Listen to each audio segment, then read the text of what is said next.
जय श्री राम। आइए श्री रामचरितमानस के बालकांड की कथा को हम आगे बढ़ाते हैं। प्रसंग चल रहा था शिव जी के विवाह का। शिव जी जो हैं विवाह के लिए प्रस्थान करते हैं, बारात लेकर जाते हैं पर्वतराज हिमालय के घर। सभी देवता लोग जो हैं आगे जो है प्रस्थान कर चुके हैं। विष्णु जी कहते हैं कि हम सब आगे चलते हैं, आप प्रभु पीछे से आइएगा। अब शिव जी तो त्रिकालदर्शी है, वो तो सब जानते हैं कि ये लोग मेरे साथ क्यों नहीं जाना चाह रहे, क्योंकि शिव जी का जो श्रृंगार है, मुंडों की माला पहनी हुई है, सर्प है गले में, तो ऐसा कोई भला दूल्हा देखा होगा किसी ने। तो सभी देवता जो है आगे निकल जाते हैं और शिव जी जो है पीछे रहते हैं। अब सभी गण जो होते हैं, शिव जी के जो गण होते हैं, वो बोलते हैं कि अब तो यहाँ पे कोई बाराती नहीं बचा है, अब हम किसको। तब सभी हर जगह से जो है भूत पिशाच हर कोई आ जाता है। किसी का एक हाथ नहीं होता, किसी का एक पैर नहीं होता, कोई उड़ने वाला होता है, किसी की शक्ल ऐसी होती है, मतलब सब जो है शिव जी के बाराती बन के चल पड़ते हैं। जो अब बारात जब वहाँ पर पहुँचती है पर्वतराज हिमालय के घर, अब जो पार्वती जी की माता होती है मैना, वो आती हैं दूल्हे का स्वागत करने के लिए। वो जैसी आती हैं वो तो एकदम आश्चर्यचकित रह जाती हैं शिव जी का ये रूप देखकर। और फिर वही प्रसंग चल रहा था, तो चलिए मैं आपको जोड़ती हूँ पिछले चौपाई से। करम लिखा जो बाउर ना हो, तो कत दोसु लगाऊ का हूँ। अब यहाँ पर जब मैना जो है देखती हैं शिव जी को, तो वो बिल्कुल ही मना कर देती हैं कि नहीं, मैं इस ऐसे बावले से तो मैं अपनी बेटी की शादी नहीं करा सकती, मैं हिमालय से कूदकर जान दे दूंगी, ऐसे करके कहती है। तब पार्वती जी जो है अपनी माता को समझा रही होती हैं कि कर्म लिखा जो बाउर ना हो, जो मेरे भाग्य में बावला ही पति लिखा है तो किसी को क्यों दोष लगाया जाए।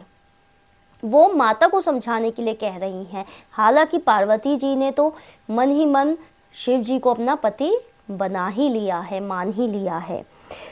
तुम सन मिटहि की विधि के अंका, क्या विधाता के अंक तुमसे मिट सकते हैं।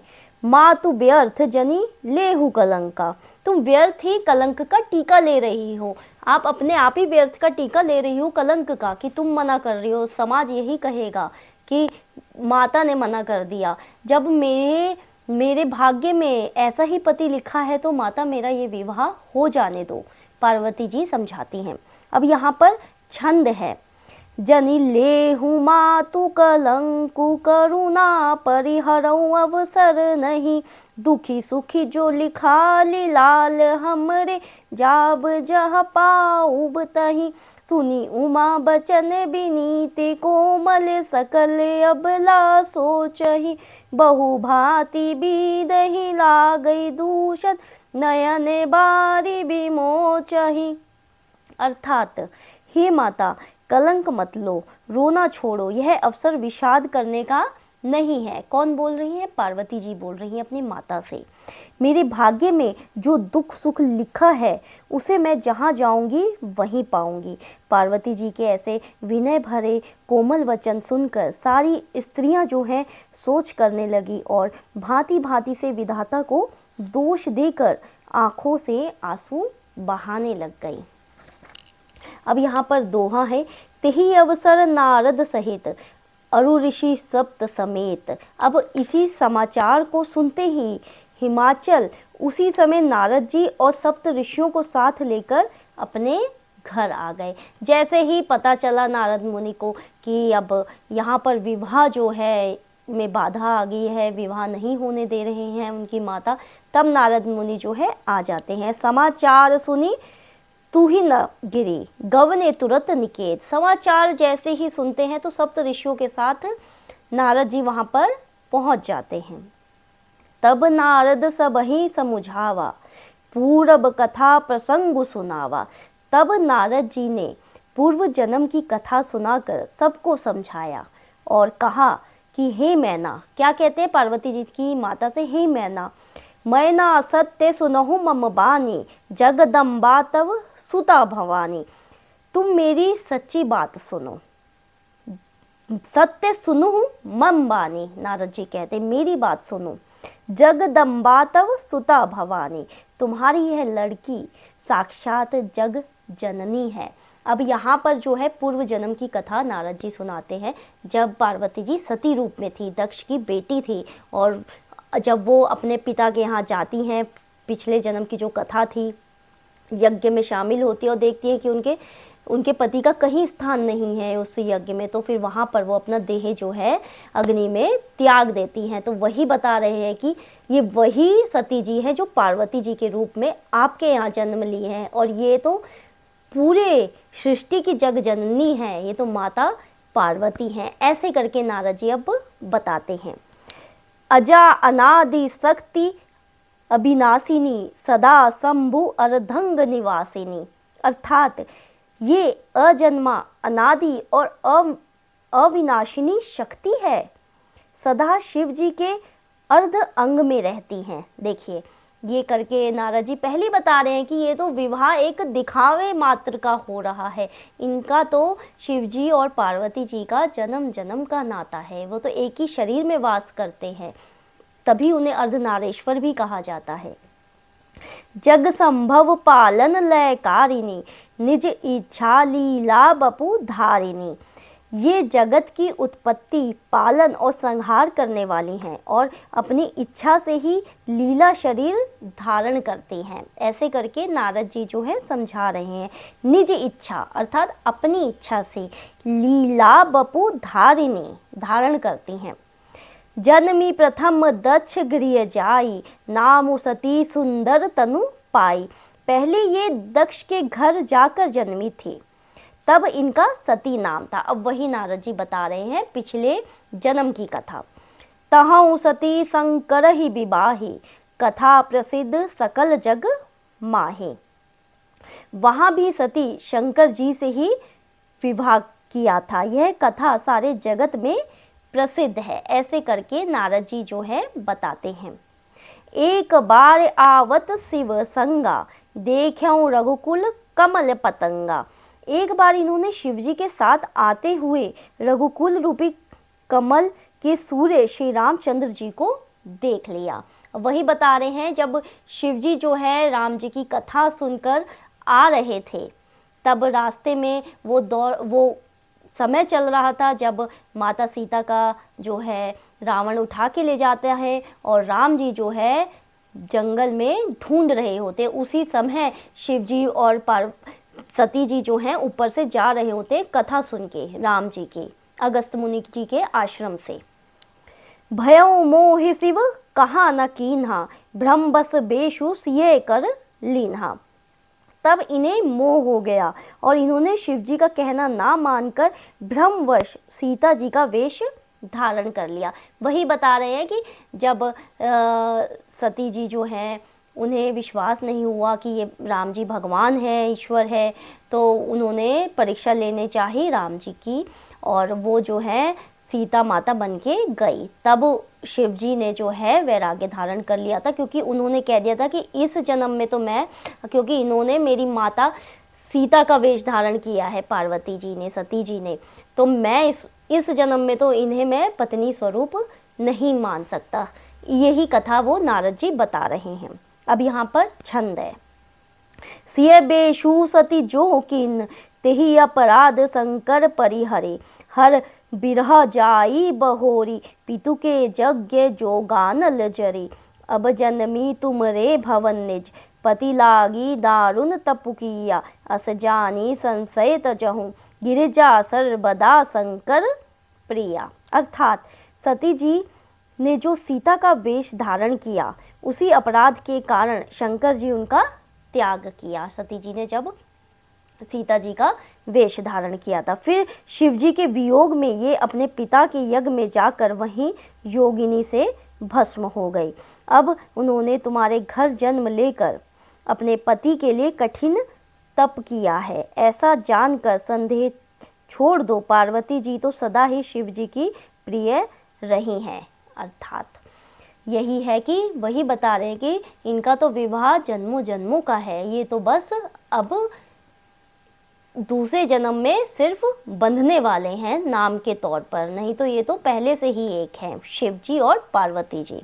अब यहाँ पर दोहा है, सुनु नारद के बचन तब सब कर मिटा विषाद। अब देखिए नारद जी के वचन सुन के जो मैना के मन में जो विषाद उत्पन्न हुआ था वो सब मिट गया, सबके मन में मिट गया। छन मोहि व्यापहु सकलपुर घर घर यह संवाद। अब यह समाचार सारे नगर में घर घर फैल गया कि पार्वती जी तो जग जननी हैं। तब माया हिमवतु आनंदे पुनि पुनि पार्वती पद बंदे। तब मैना और हिमवान आनंद में मग्न हो गए और उन्होंने बार बार पार्वती के चरणों की वंदना की। नारी पुरुष शिशु जुबा सयाने नगर लोग सब अति हर्षाने। स्त्री पुरुष बालक युवा और वृद्ध नगर के सभी लोग बहुत प्रसन्न हो गए। नगर लोग सब अति हर्षाने, सब खुश हो गए। लगे होनपुर मंगल गाना सजे सबहि हाटक घट नाना। नगर में मंगल गीत गाए जाने लगे और सबने भांति भांति के स्वर्ण के कलश सजाए। सजे सबहि हाटक घट नाना, घट अर्थात कलश सजाए। भांति अनेक भई जेवनारा सुप शास्त्र जस कछु व्यवहारा। पाक शास्त्र में जैसी रीति है उसके अनुसार अनेक भांति के ज्योनार हुई। रसोई में तरह तरह के जो हैं पकवान बनने लगे। सुप शास्त्र जस कछु व्यवहारा, भांति अनेक भई जेव नारा। सो जेव नार की जाई बखाने बसई भवन जेहि मातु भवानी। जिस घर में स्वयं माता भवानी रहती हो वहाँ की ज्योनार भोजन सामग्री, ज्योनार अर्थात भोजन सामग्री का वर्णन कैसे किया जा सकता है। सादर बोले सकल बराती विष्णु विरंच देव सब जाते। अब हिमाचल ने आदर पूर्वक सब बरातियों को विष्णु ब्रह्मा और सब जाति के जो देवताओं को बुलाया। विविध पाती बैठी जेवनारा लागे परुसन निपुण सुआरा। भोजन करने वालों की बहुत सी पंक्तें बैठी, चतुर रसोइये परोसने लगे। स्त्रियों की मंडलियां देवताओं को भोजन करते जानकर कोमल वाणी से गालियां देने लगी। अब जैसे बाराती आते हैं तो लड़की वालों की तरफ से ये शगुन होता है कि बारातियों को अपने भाषा में गाली देते हैं, तो वही कर रही हैं नगर की जो औरतें हैं, महिलाएं हैं। नारी वृंद सुर जेवत जानी लागी देन गारी मृदु बानी। अब यहाँ पर छंद है, गारी मधुर स्वर देहि सुंदरी विज्ञ बचन सुनावहि भोजनु करहि सुरे अति विलंबु विनोदु सुन सचु पावहि। जेवत जो बड़ियो आनंदु सो मुख कोटहु न परे कहूँ अचवाई दीन्हे पाने गवने बास जह जाको रहूँ। अर्थात सब सुंदरी स्त्रियां मीठे स्वर में गालियां देने लगी और व्यंग भरे वचन सुनाने लगी। देवगण विनोद सुनकर बहुत सुख अनुभव करते हैं, इसलिए भोजन करने में बड़ी देर लगा रहे हैं। भोजन के समय जो आनंद बढ़ा वह करोड़ों मुंह से भी नहीं कहा जा सकता है। भोजन कर चूकने पर सबके हाथ मुंह धुलवा कर पान दिए गए। फिर सब लोग जो जहाँ ठहरे थे वहाँ चले गए। मतलब जितने बाराती आए उनका अच्छे से आदर सत्कार हुआ, खाना खिलाया गया और फिर उनके ठहरने की व्यवस्था भी की गई।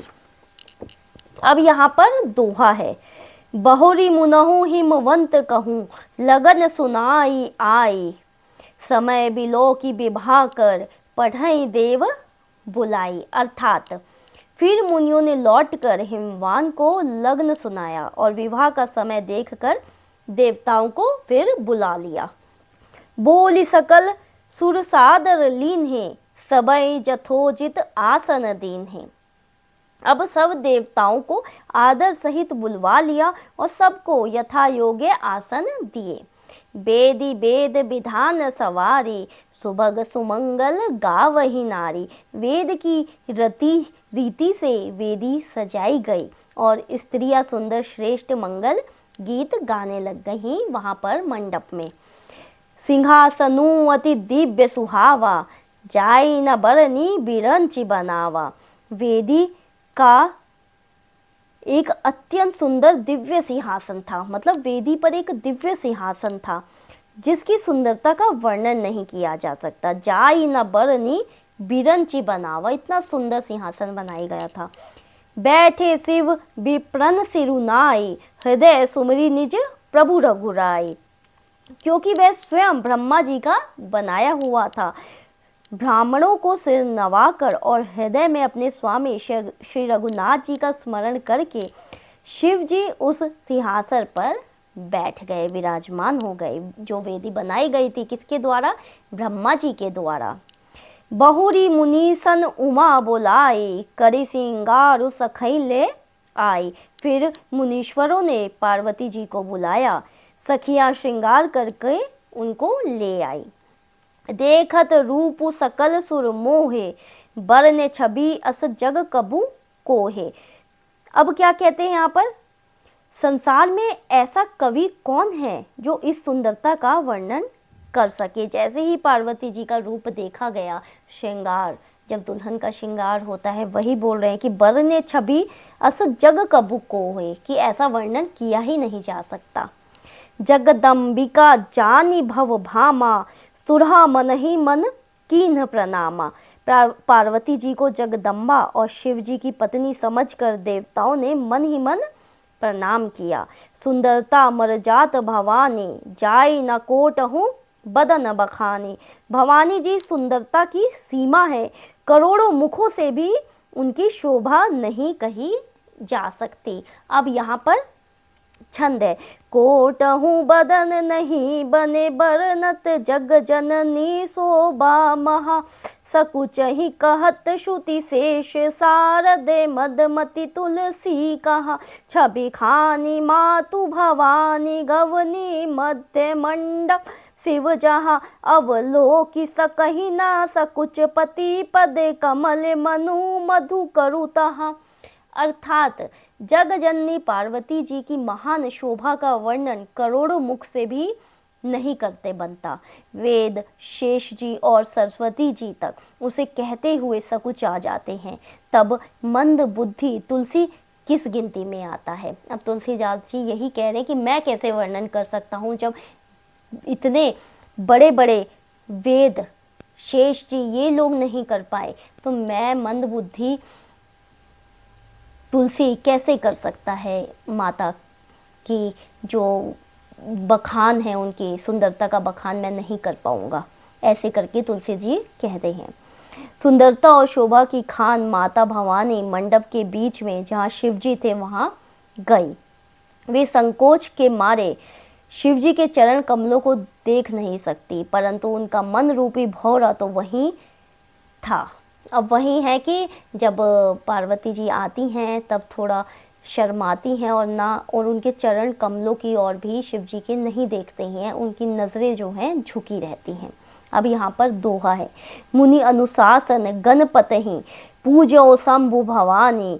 कोई सुनी संशय करे जरी, सुर अनादि जिये जानी। अर्थात मुनियों की आज्ञा से शिवजी और पार्वती जी ने गणेश जी का पूजन किया। मन में देवताओं को अनादि समझकर कोई इस बात को सुनकर शंका ना करे कि गणेश जी तो शिवजी पार्वती जी की संतान है, अभी विवाह से पूर्व ही वे कहाँ से आ गए। अब जैसे कहते हैं सर्वप्रथम जो है कोई भी शुभ कार्य से हमें गणेश जी की पूजा की जानी चाहिए, तो वही बात बोल रहे हैं तुलसी जी कि ये ना समझे कि उन्होंने पहले गणेश जी का कैसे उन्होंने पूजा कर ली। मुनि अनुशासन गणपतहि, पूजे शंभु भवानी। कोई सुनी संशय करे जरी, सुर अनादि जिये जानी। वही कह रहे हैं तुलसीदास जी, मन में देवताओं को अनादि समझकर कोई इस बात को सुनकर शंका ना करे कि ये गणेश जी अभी कैसे आ गए। गणेश जी की पूजा की जाती है सबसे पहले, जो उनकी जो आकृति होती है उसकी पूजा की जाती है। जसी विवाह के विधि श्रुति गाए, महामुनि सो सब करवाए, गही गिरीश कुश कन्या पानी, भवई समर्पी जानी भवानी। अर्थात वेदों में विवाह की जैसी रीति कही गई है, जैसे रीति रिवाज से विवाह होता है, वैसे ही महामुनियों ने वह सभी रीति करवाई। पर्वतराज हिमाचल ने हाथ में कुश लेकर और कन्या का हाथ पकड़कर उन्हें भवानी जानकर शिव जी को समर्पण कर दिया। हिमालय ने पर्वतराज पानी ग्रहण जब कीन महेशा, ये हर्षे तब सकल सुरेशा। जब शिव जी ने पार्वती जी का पानी ग्रहण किया तब इंद्र आदि सब देवता हृदय में बड़े ही हर्षित हुए। वेद मंत्र मुनिबर उच्चरहि, जय जय जय शंकर सुर करहि। श्रेष्ठ मुनिगण वेद मंत्रों का उच्चारण करने लगे और देवगण शिव जी का जय जयकार करने लग गए। बाज ही बाजन विविध विधाना, सुवन बिष्टि नभ बेविधि नाना। अनेकों प्रकार के बाजे बजने लगे, आकाश से नाना प्रकार के फूलों की वर्षा हुई। हर गिरि जाकर भयों विबाहूं, सकल भवन भरी रहा उछाऊं। शिव पार्वती का विवाह जो है हो गया, सारे ब्रह्मांड में आनंद भराया। सकल भुवन सारे ब्रह्मांड में भरी रहा उछाऊं। दासी दास तुरंग रथ नागा, धेनु बसन मुनि वस्तु विभागा। दासी दास रथ घोड़े हाथी गाय वस्त्र और मणि आदि अनेक प्रकार की चीजें, अन्न तथा सोने के बर्तन गाड़ियों में लदवा कर दहेज में दिए, जिनका वर्णन नहीं हो सकता है। अन्न कनक भाजन भरी जाना, दाइज दीन न जाई बखाना। मतलब इसका हम वर्णन नहीं कर सकते हैं। अब यहाँ पर छंद है। दाइज दियो बहु भांति, पुनि कर जोरी हिम भूधर कहो। का देहु पूरन काम, शंकर चरण पंकज गही रहो। शिव कृपा सागर ससुर कर, संतोषु सब भांति कियो। पुनि गए पद पाथो, जे मयना प्रेम परिपूरन हियो। अर्थात बहुत प्रकार का दहेज देकर फिर हाथ जोड़कर हिमाचल ने कहा, हे शंकर, आप पूर्ण काम हैं, मैं आपको क्या दे सकता हूँ। इतना कहकर वे शिव जी के चरण कमल पकड़कर रह गए। तब कृपा के सागर शिव जी ने अपने ससुर का सभी प्रकार से समाधान किया। फिर प्रेम से परिपूर्ण हृदय मैना जी ने शिव जी के चरण कमल पकड़े और कहा, क्या कहा? नाथ उमा मम प्राण सम, गृह किंग करी करहूँ। क्षमाऊ सकल अपराध, अब होई प्रसन्न बरु देहु। अर्थात हे नाथ, यह उमा मुझे मेरे प्राणों के समान है। आप इसे अपने घर की टहलनी बनाएंगे और इसके सब अपराधों को क्षमा करते रहिएगा। अब प्रसन्न होकर मुझे यही वर दीजिए। ऐसे करके जो है मैना बोलती है अपने दामाद शंकर जी से। अब आगे की कथा हम अगले प्रसंग में सुनेंगे। तब तक के लिए जय श्री राम।